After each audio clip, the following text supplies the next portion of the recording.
agradeço, senhor Donato, pela oportunidade, a todos os presentes, a Associação Comercial Industrial de Criciúma. Agradeço ao Fórum de Comitês pela oportunidade de estar novamente aqui para dialogar com todos os senhores, também para ter a oportunidade de ouvi-los, porque, na verdade, quando a gente trabalha com esse tema de recursos hídricos, a gente tem que aprender, em primeiro lugar, a ser humilde e saber que nós aprendemos juntos. Os temas ligados a recursos hídricos, eles pedem que nós tenhamos a possibilidade de ouvir a sociedade como um todo, de ouvir as pessoas que moram nas beiras dos rios, as pessoas que estão nas áreas onde você tem transbordamento e os acidentes, os grandes eventos de inundações, sejam os comerciantes, às vezes nessas ruas onde a água invade por causa dos transbordamentos de rios, sejam os moradores, sejam as indústrias que estão nesses lugares, que também são afetadas. E por isso nós temos que aprender gradativamente a, com humildade, construir um projeto coletivo. Eu gostaria de fazer um link, uma aproximação da discussão que nós temos que fazer a respeito das políticas de desenvolvimento, da questão do território. O território é o espaço onde a gente vive, né? É o espaço onde se constrói a realidade social. O professor Milton Santos, professor da USP, né, e um dos grandes especialistas na questão do território, saudoso, ele justamente discutia a questão do território, do espaço, do tempo, e chamava atenção para a gente a respeito de que o território é constituído de fluxos e de fixos. Os fixos são os objetos parados, são as casas, as indústrias, os equipamentos urbanos, e os fluxos são os movimentos, aquilo que circula, as mercadorias que circulam, as pessoas que circulam. E essa relação entre os fixos e os fluxos nos ajudam a entender a importância de compreendermos que os limites para a vida humana existem, como existem os limites em relação à água. De maneira geral, a gente entendia, no Brasil especialmente, porque é um país que tem 13% da água potável do mundo, 13% da água potável do mundo em todo, é no Brasil. Se nós considerarmos as águas que vêm de fora ainda, nós podemos fazer um cálculo, e ele varia a maneira de realizar, chegamos a 18% da água potável do mundo. Portanto, nós somos um país com muita água. Mas só que essa água nem sempre está localizada nos lugares onde a população está. Então é o exemplo, por exemplo, é o exemplo de São Paulo, é o exemplo do Rio de Janeiro, a região metropolitana de São Paulo, a região metropolitana do Rio de Janeiro, que precisam fazer transposições para poder resolver o problema de abastecimento. E nós estamos vendo o que acontece agora, neste momento, com São Paulo, que, considerando a água do reservatório, que eles estão chamando de morto, porque é justamente no fundo das represas onde não havia circulação de água. As represas são os lugares onde todos os fixos, os fluxos que se movimentam, né, que não são fixos, eles se movimentam e vão se acumular ali. E, portanto, as maiores sujeiras estão exatamente localizadas nessas áreas. E, se não considerarmos essa água morta do sistema cantareiro, nós teríamos hoje aproximadamente 5% de disponibilidade hídrica para ir até novembro, até outubro, novembro, que é quando voltam as chuvas, se nós tivermos a felicidade que as chuvas voltem naquela região das cabeceiras dos rios. Então é uma situação complexa. Por isso que, quando se fala em integração econômica, regional, global, devemos levar em conta as dinâmicas que são complexas, onde esses lugares estão inseridos. Como é que São Paulo está localizado naquela posição? Como é que Criciúma está localizada nesta região? E como é que ela se relaciona com esse conjunto dinâmico de territórios? Porque o território é dinâmico, embora ele seja um fixo, mas ele tem características de fluxos também, de movimentos, né, e movimentos intensos, importantes. Esses processos locais, eles precisam ser entendidos de uma maneira mais ampla, portanto, dentro de uma perspectiva de... É aqui? Deixa eu ver se eu localizo aqui onde. Volta ao computador, professor. Ah, no computador. Não, ele tinha me mostrado que eu posso fazer aqui. Não, eu quero apontar. Sim, eu leio.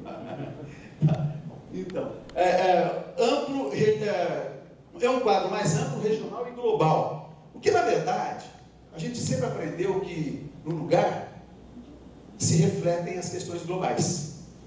As pessoas dizem assim, eu tenho que trabalhar localmente, tenho que pensar globalmente para trabalhar no lugar, ou vice-versa. Pensar localmente para ter uma interferência no global. Na verdade, tudo que nós fazemos tem consequência no global. E tudo aquilo que acontece no global, no globo, tem consequência no lugar onde nós estamos. E certamente o pessoal ligado à área da indústria, o pessoal ligado à área do comércio, compreende isso com muita facilidade. Né? Porque, na verdade, quando nós dependemos, por exemplo, de matérias-primas que são provenientes de outras regiões, essa influência no nosso sistema produtivo e na produção de mercadorias é muito importante. Não é? Bom, acontece que faltam instâncias na sociedade que tenham capacidade de negociar com esses agentes de atuação regional. Nem sempre a gente tem uma SIC. Mas quando a gente tem uma SIC, ela tem, evidentemente, ligações com associações comerciais, industriais de outros municípios, que constrói uma rede. A mesma coisa acontece com os comitês de bacias hidrográficas.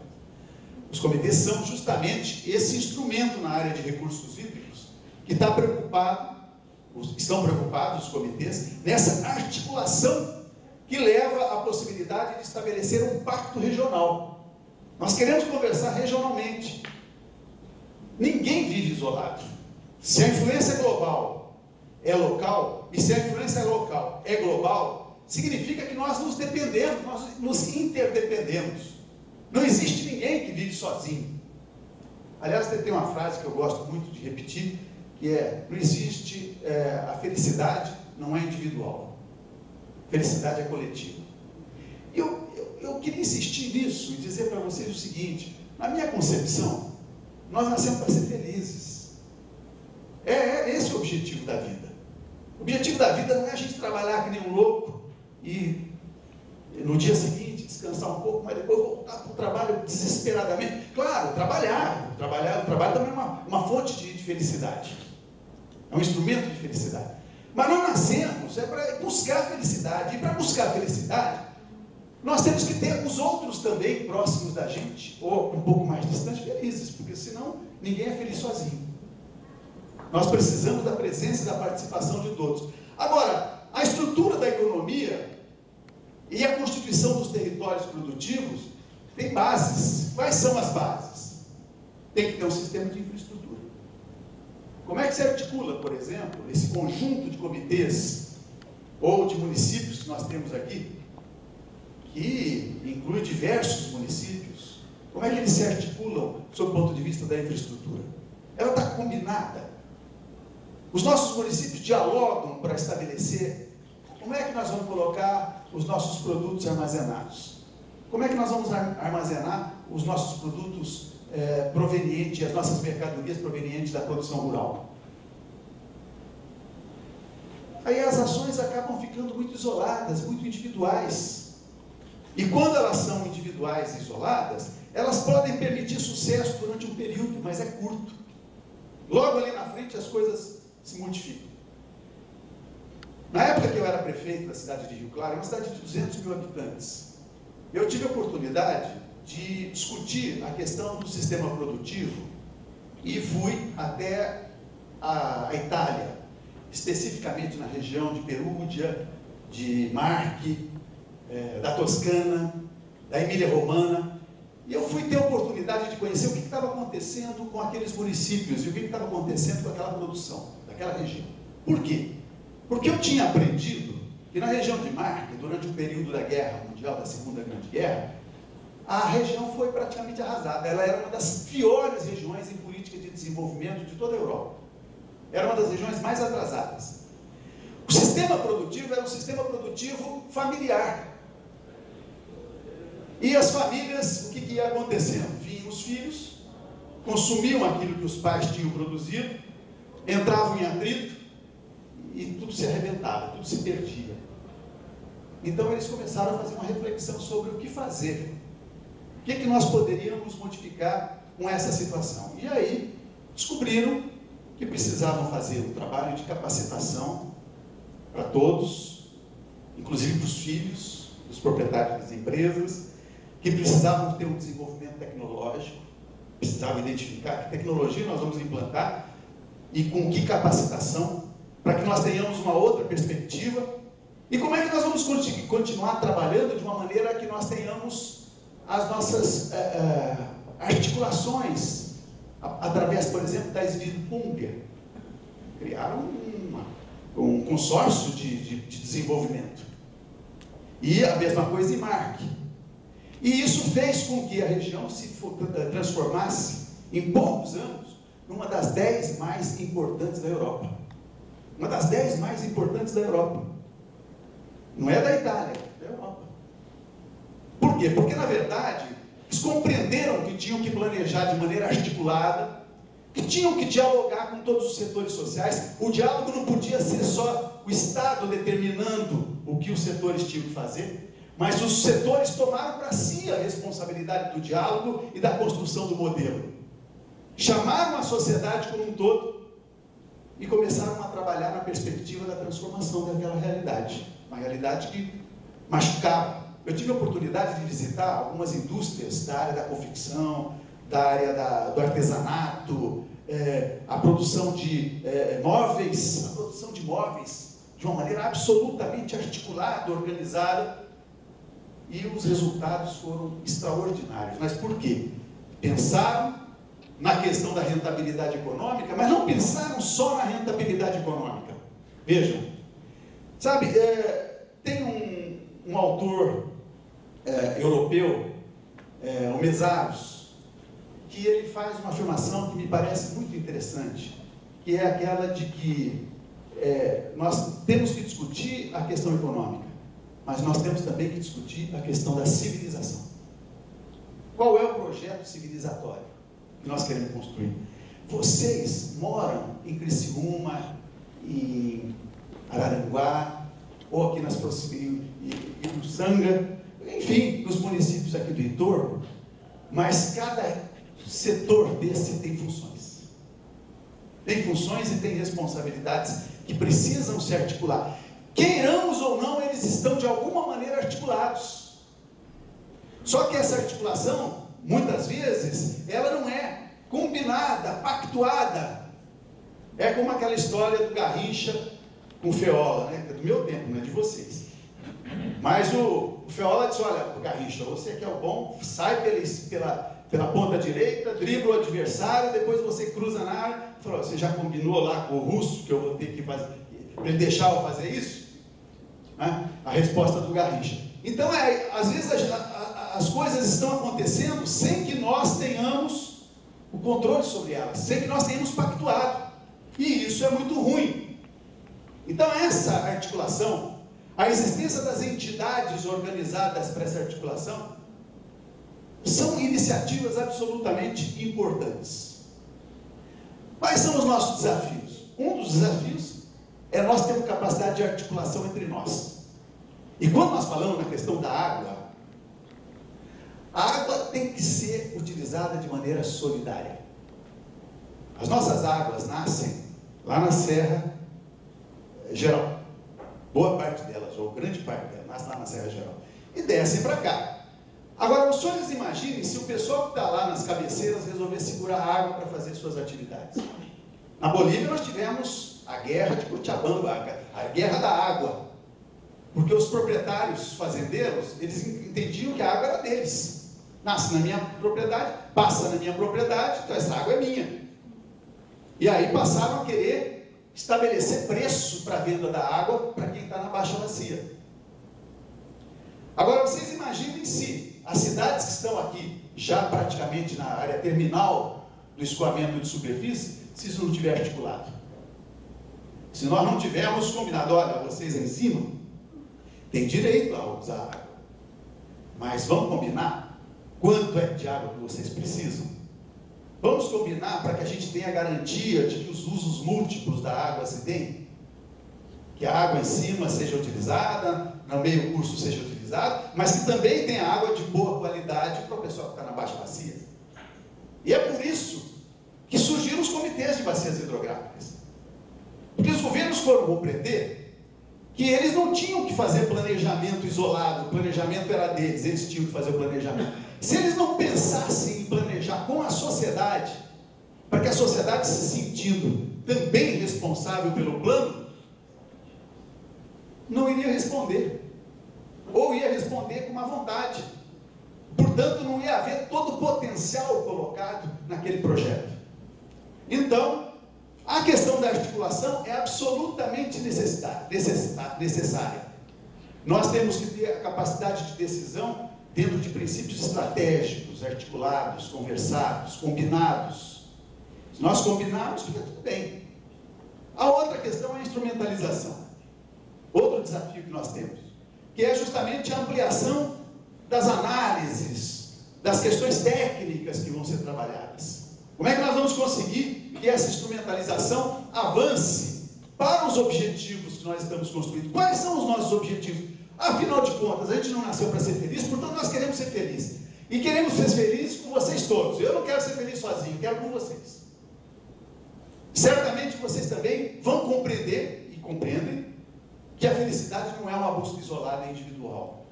Então, tem que instrumentalizar. Agora, como proceder? Como é que nós vamos proceder para que nós tenhamos condições de articular e, consequentemente, de nos instrumentalizar e trabalhar isso de maneira coletiva? Então, primeiro, nós temos que realizar um levantamento da situação. Como é que está a situação? Como é que está a situação de uso de água aqui na bacia do Uruçanga, na bacia do Araranguá e dos demais comitês de bacias hidrográficas? Como está? Aquilo que nós chamamos de relatório zero, que mostra o estado da arte. Como é que está a realidade?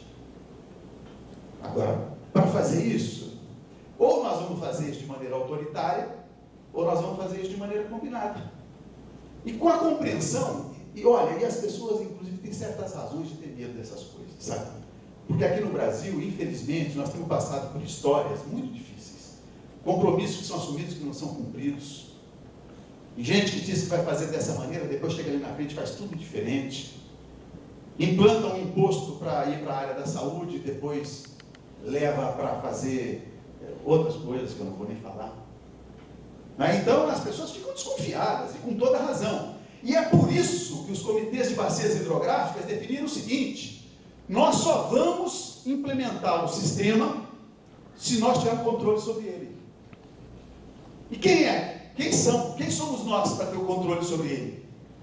Aí tem os usuários de água, o Estado. O Estado participa, o Estado não pode ficar fora. E o Estado que eu estou falando não é o Estado de Santa Catarina, mas o Estado como um todo. Aí entra os municípios, entram os estados, entra a União. Mas o controle não está na mão deles. O controle está na mão da sociedade civil organizada, dos usuários de água. Quem são os usuários de água? Os usuários de água não são os consumidores. São os setores organizados daquelas pessoas que captam água para suas atividades. Quem são os setores que captam água para suas atividades? Abastecimento, setor de abastecimento, saneamento básico, água, esgoto. O setor de irrigação. E se nós verificarmos, por exemplo, a região de Araranguá, a quantidade de irrigação que tem é enorme, mas enorme, muito grande. Agora imagine se um conjunto de irrigantes resolve pegar água para si e não deixa água para os outros irrigantes, portanto disputando espaço. Aí vai virar a guerra da água. E é por isso que nessa articulação tem que haver um estabelecimento de um diálogo claro, franco. Não é simples. Não é simples. Mas é um processo de construção da utopia. Você sabe que eu tenho um autor uruguaio chamado Eduardo Galeano, talvez vocês tenham ouvido falar dele. Ele escreveu As Veias Abertas da América Latina, e ele escreveu um texto muito interessante, que eu gosto de falar sempre. O ano passado, quando eu estive aqui, eu falei, e vou falar de novo, porque eu acho que isso é da maior importância. Ele diz o seguinte: a nossa utopia é como se fosse a linha do horizonte. Se nós saímos ali fora, olhar para a linha do horizonte, ela está lá em cima. Se nós dermos um passo, ela também se desloca. Se nós dermos 10 passos, ela também se desloca. Porque qual é a função da linha do horizonte na nossa vida? É nos estimular a caminhar. A nossa utopia, o nosso sonho, é exatamente isso. Ele nos ajuda, nos ensina a caminhar. Talvez nós não cheguemos, certamente não chegaremos na linha do horizonte. Mas nós aprendemos a caminhar. Nós tomamos tombo, nós levantamos e vamos de novo. Tomamos água para poder aguentar e vamos em frente. Então, nós temos sonhos no sistema de recursos hídricos que são possíveis de serem realizados. Porque, na verdade, existe a utopia que não serve para nada, que, na verdade, é um devaneio. A gente quer coisas que são absolutamente inconcebíveis, impossíveis de serem alcançadas. Mas tem também a utopia que nos ensina a caminhar, que nos leva na direção da construção de um projeto de vida coletivo, humano. Porque, olha, gente, esses projetos de construção individuais, eles quase sempre acabaram levando a situações drásticas, internacionais, a guerras. Nós temos que pensar de maneira... Por isso eu comecei dizendo para vocês que o setor de recursos hídricos nos ensina a sermos humildes. A gente tem que ser humilde, a gente tem que saber que tem limitações. Bom, então realização levantamentos para conhecer a realidade existente, porque eu não vou estabelecer um pacto se eu não conheço a realidade. Como é que nós vamos